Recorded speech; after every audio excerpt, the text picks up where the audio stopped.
Hi everyone, I'm Sosteen. Welcome to my channel. Yes, I now have pink hair and I can officially call myself Pinksteen. Today we're going to talk about making a Princess Anna cosplay, but this time we're going to do it with a twist by making it historically accurate to make it an 1890s gown. Of course, the historically accurate is in air quotes because, as I've said before, I don't really believe in truly historically accurate, at least for myself. I've said multiple times that I just don't prefer to go by that, but I prefer historically adequate. In particular, we're going to be making Anna's harvest dress or pumpkin patch dress from Frozen 2. She sings the song "Some Things Never Change" in it. Yes, some things never change. And it's just such a charming dress with a lot of awesome details, like a cute little jacket and wonderful embroidery. You may have noticed that a bunch of us YouTubers will be releasing Disney-inspired historical outfits over the next few weeks, including Noelle from Costuming Drama, Angela Clayton, and Bernadette Banner, to name just a few. We're actually all friends in real life and just thought it'd be so much fun to do this together as we're unable to go out and do things in person. I would like to add that if this video inspires you, you should really go check out the other videos as well. I've linked any videos that are out to date, as well as their YouTube tags of all the people who are currently involved. If this video inspires you further and you choose to make your own, for instance your own favorite Disney princess or prince, be sure to tag hashtag historical Disney costume on Instagram, and I'll be sure to try to follow along and share some in my stories. Now, before I go into the making of the Anna skirt, I would like to take a moment to thank today's sponsor. To do this, I present to you Sponsorshipsteen. Hi everyone, Sponsorshipsteen here. I would like to thank today's sponsor, June's Journey. For those of you who've never heard of June's Journey, it's a game that I've been playing for well over a year. I blame you, Morgan Donner. And I'm well past level 160 on it. I particularly like this game because it's a really lovely way to relax when my hands are tired from sewing, or I'm waiting on my embroidery machine, or otherwise just lying in bed for a few minutes in the morning not wanting to get up.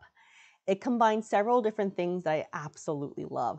Casual gaming, pretty pictures, a historical 1920s setting, and a concerted effort to include people of different colors, diversities, and backgrounds. So June's Journey is a mystery game with June or her friends always finding a new mystery or crime to solve. You help her by finding hidden objects in the different scenes. The best part is I can just play for about 10-15 minutes a day, and this lets me go forward in the game in a really nice way while also helping me relax in my otherwise busy schedule.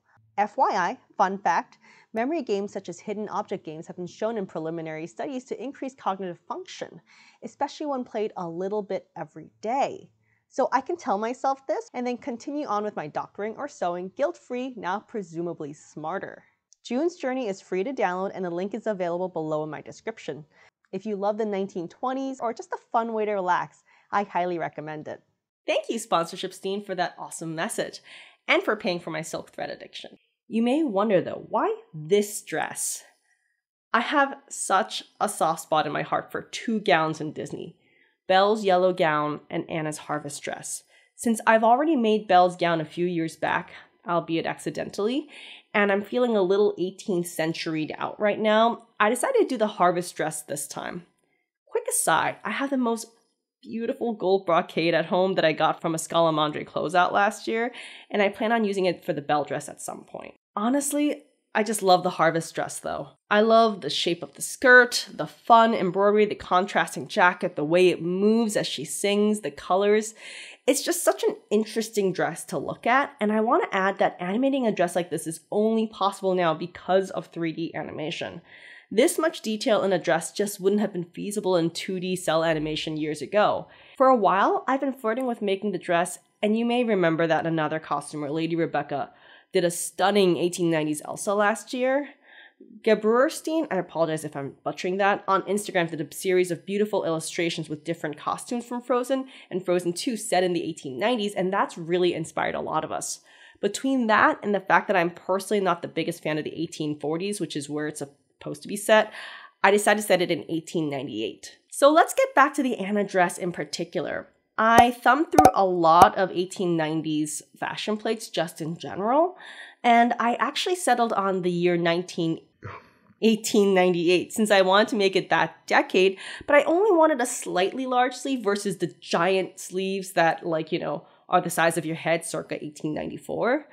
So let's start with my favorite part, the embroidery. As many of you know, I have a slightly unhealthy obsession with Art Nouveau. For those of you who aren't familiar with it, Art Nouveau is an international style of art, architecture, and applied arts that focused on naturalism, plants, flowers, women.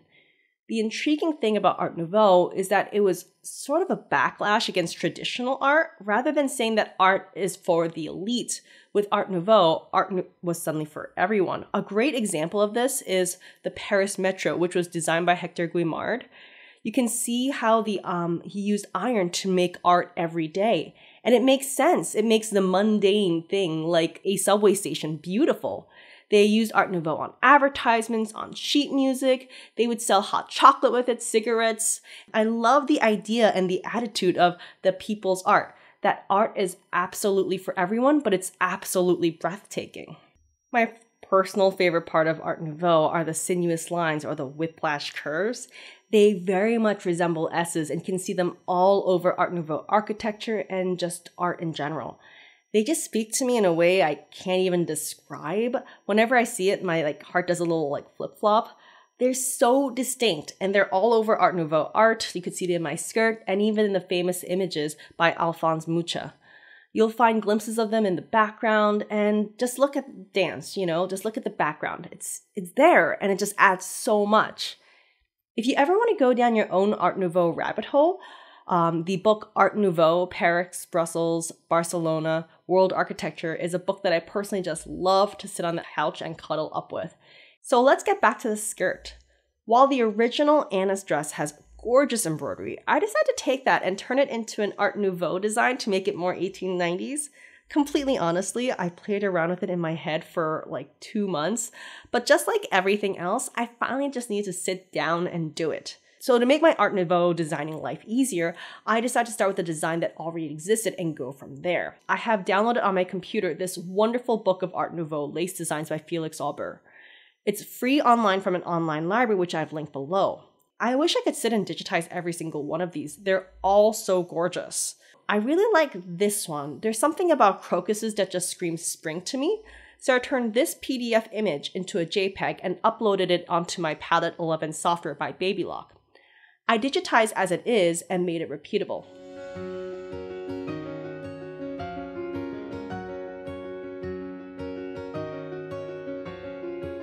While I did make most of it exactly as it is, I do love some line width variation when it comes to Art Nouveau whiplash swirls.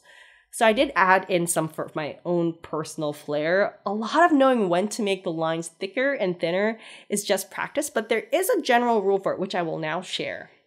When the line curves, generally it looks more Art Nouveau if you thicken that portion where it curves. When the line is going straight, the line usually thins out. This isn't true 100% of the time, but it just is a general rule to keep in mind. If you look at a lot of Art Nouveau whiplash lines, they're frequently the same uniform width all the way through. And some of my favorite swirls have that, but a lot of my favorite swirls are not the straight ones, but the ones with variation. So for my personal skirt, I added the variation. So now that I had a design, I made it repeatable, and I even made a version that was curved and one that was straight, so I could kind of mess it with it either way. The way that I did this is I occasionally invented swirls here and there, but for the most part, I try to stick with the original design. But now I had to add it onto the skirt. Now you'll notice that's a completely different shape, size, and proportion to the front panel of the skirt. To figure out how big I'd want to do it and how to change the proportions and about how I want it to look, I need to actually draw it onto the skirt. To make this happen, I made a muslin mock-up of the skirt in cheap cotton muslin and drew in the front panel design using a pencil.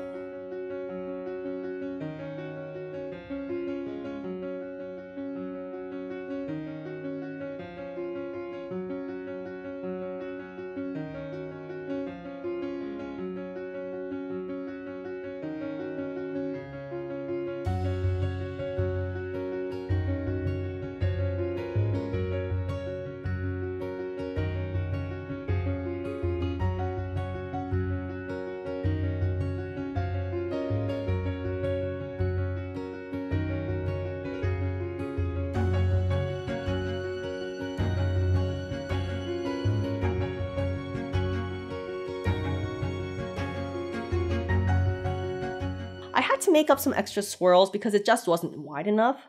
I made them extra whiplashy for my own happiness, and you'll notice that I start to simplify the design on the side and the back panels. Instead of drawing it all out, I just used simple circles and lines to indicate to future scene where I wanted the different motifs to be located. The original Anna skirt has the design getting larger and lower as it goes towards the back in a symmetrical fashion. So I made sure to follow this for my skirt design as well. By the way, you'll notice that the skirt pattern I'm using is the truly Victorian 1898 Victorian walking skirt. This was made famous by Bernadette Banner, who made a short version of this, and something I still want to do, by the way. But it's such a great pattern. I literally didn't have to change up anything about it other than cut 4 inches off the bottom because I'm 5'0" and it was way too long. I just used their measurement system to cut out my pattern, and I find it makes a really great skirt every time. You may find it familiar because I also use this pattern to make a bright orange version for my Anne of Green Gables puffed sleeve 1894 dress year. I then scanned in the design using my flatbed scanner, putting the pattern images together on Adobe Photoshop. One tip I have for people doing this is to draw a guide ruler in before you scan. This makes it easier for both piecing together the final pattern and for digitizing, since when I load this image file into Palette 11, the guide ruler makes it really easy to make sure that the size is correct and to scale. I then use the scanned-in guide to place the design as I wanted it to. On the program Palette 11, I used the shape drawing tool to draw in the swirls where I wanted them, and of course adding lots of delightful line variation because that's what makes me happy. I honestly just played with it a lot, and that's true for like all of Art Nouveau and digitizing in general. I inserted leaves in, played with them, and then took it out. Once I was completely happy, I started stitching this out. I tested it, changed up some things like pull compensation and stitch density, and then started on the final version for the front panel. For my base fabric, I'm using a silk linen blend from Mood Fabrics. While the fabric is absolutely lovely, I do have some major regrets for this fabric as it tends to slide quite a bit while embroidering. Once the full front panel was done, I pinned it to my dress form to make sure I liked it. Once I confirmed that the size, scale, and stitch density and general Art Nouveau-ness were on the level that I wanted it to be, I started digitizing the next pattern piece. I'd actually scanned in all the pieces I needed from the beginning, the side back, and the back, but only after I was done with the front panel did I start digitizing the next piece. After I was done digitizing each piece, I lined up the previous panel to the new side to make sure that the design would line up properly in the software. I then broke up the design into the corresponding files and then stitched it out on my Baby Lock Venture. For those of you wondering how long it took me to embroider, I'm not completely sure. I would have to say it's somewhere between 40 to 60 hours. Just to put this into perspective, a Bernie pocket takes about 2.5 hours to embroider, and a dumpster pocket takes about 1 hour and 15 minutes. Once the panels were all stitched out, I traced the pattern onto the fabric itself using friction pen and then cut it out. Now this particular fabric is thick-ish, but not quite thick enough, so I decided to flatline it. To flatline this, I cut out some cotton muslin and stitched the skirt onto it using a 1/4 inch seam allowance on all sides of each piece. This was of course done before I sewed the skirt panels to each other. Sewing up all the different panels actually took about 6 weeks in total, and I was really glad I started on the skirt back in January at this point since it took a while.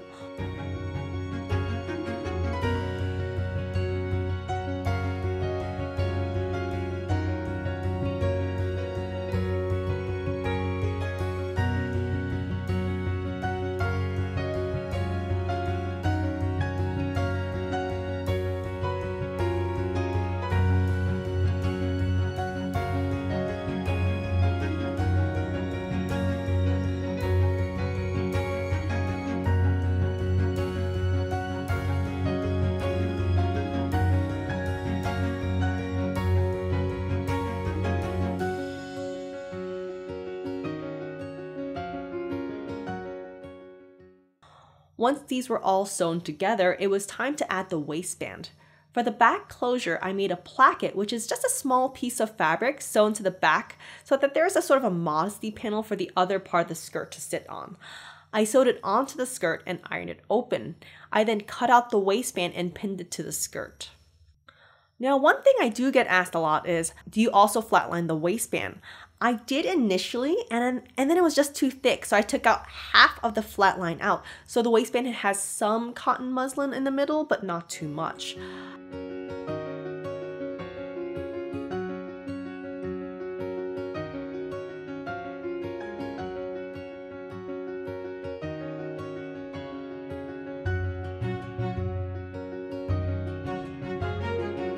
I pleated the back skirt rather than gathered it, so it would have the same gathering pattern as the original skirt that Anna wore in the movie. Now you'll notice that the front does not have gathers, but that's purely 1890s. Then I pinned it to the waistband and sewed it down with a 2mm stitch on my Baby Lock Soprano machine. I then flipped over the top and ironed in a seam allowance and sewed the whole thing together using whip stitches by hand.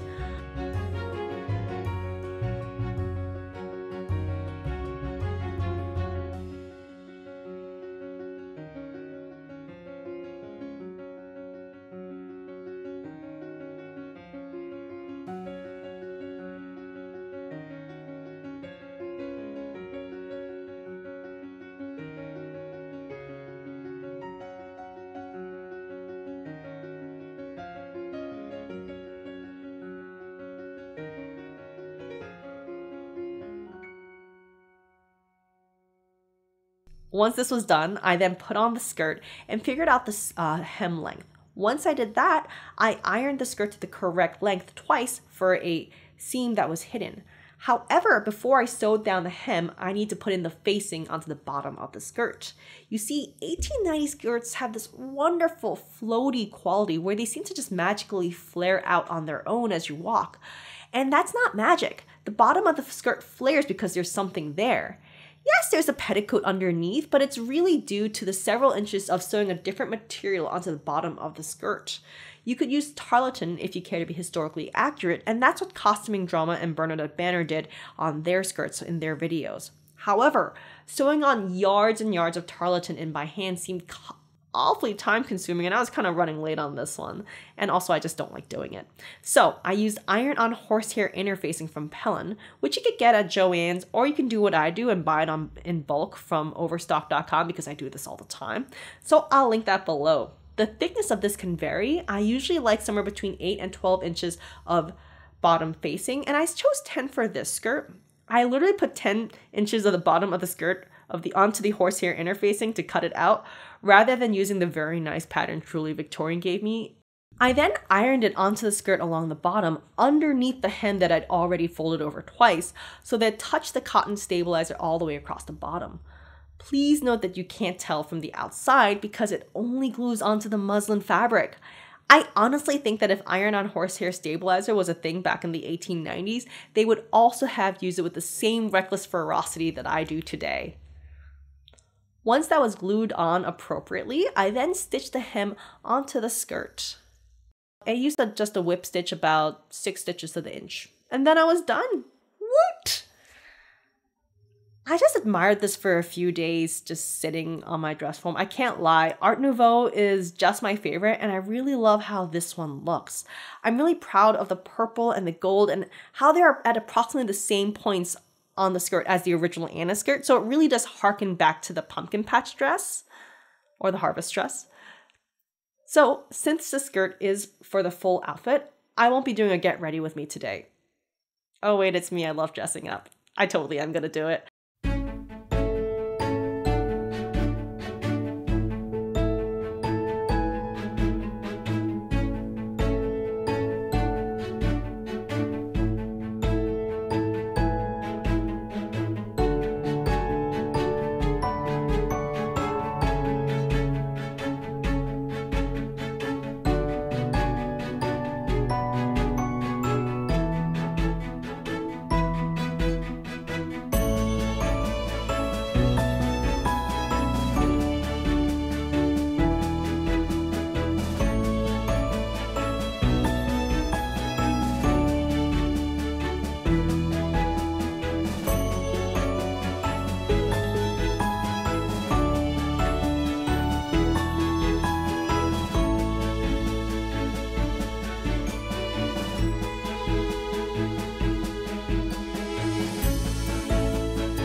So with my skirt finished, I guess it's time to start the actual jacket and the bodice.